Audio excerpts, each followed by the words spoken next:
What's up guys, this is Red and welcome to Asian Feminist, and I have another review of an anime movie for you guys today, and that is the 2008 movie Skycrawlers, directed by Oshii Mamoru, the director of Ghost in the Shell. To my understanding, this is an adaptation of a novel, or at least the first novel of a series of novels. After watching this movie, I'm definitely interested in checking out the novels.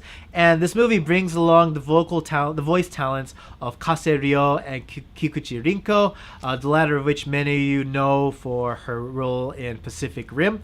But hey, you know, she has a career in Japan as well. And Kase, you might have seen him in the Scorsese film Silence. And they're both astounding actors in any film that they're in, especially Kase. I definitely enjoy watching him. Granted, voice work is a whole different playing field than live action, but I still think they did a decent job in this movie.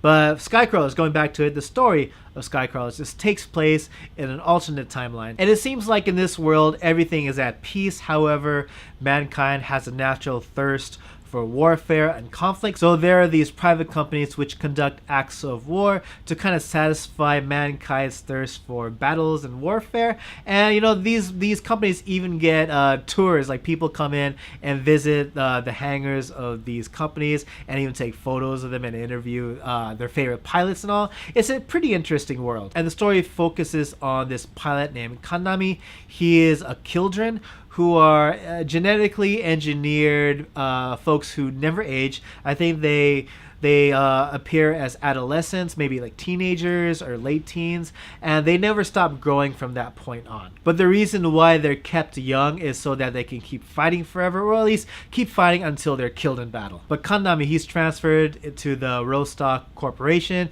and there he unravels a lot of mysteries of what happened at the corporation before his arrival, before his transfer, and also mysteries of his own past. So as far as the positives of Skycrawlers, the animation is stunning. I mean, I think anything that has Oshii Mamoru's name is going to be visually stunning, and it's going to have a lot of cool designs for machines. I think the mechanical designs that are featured in Skycrawlers are, you know, of course, amazing. They focus mainly on jets and weapons. The jets that are featured in this movie, I don't know how much they're actually based on real life jets, but they look fantastic in this movie nonetheless. And going back to the animation, this movie has a lot of scenes that focus on dogfights, and the way the dogfights are animated, they're very well choreographed. They're very exciting, especially with the way the music interacts or with everything that's going on screen, and it gets very chaotic, as you would hope to see in a dogfight battles. And I mentioned the music just briefly, but the music in this movie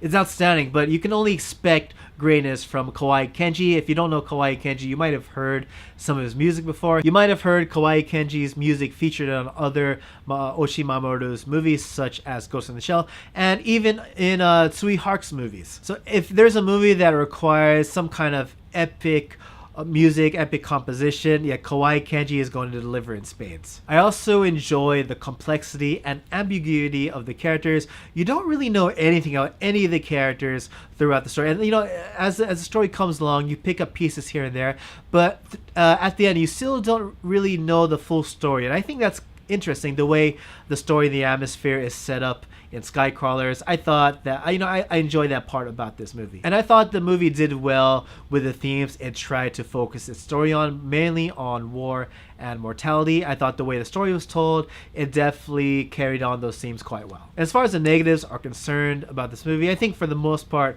what people have generally been saying about Skycrawlers is that the pacing is really bad. Yeah, the pacing is slow, but I think that's something you should expect when watching an Oshii Mamoru work, or at least something that has his name attached to it. I think generally his works are quite slow paced, but I think it's done for a reason. But you know, I myself, I think it depends on my mood.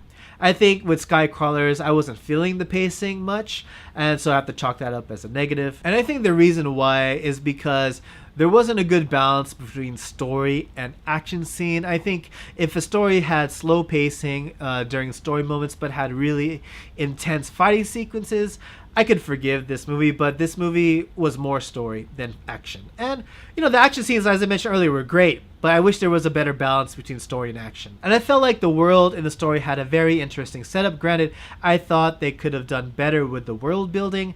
I thought that there were a lot of things that either needed more explanation or more fleshing out. And especially, there's this character called the Teacher who's kind of like this faceless force of not destruction or evil, but there's this faceless force that's out to kill Kanami and all the other characters that serve under his company.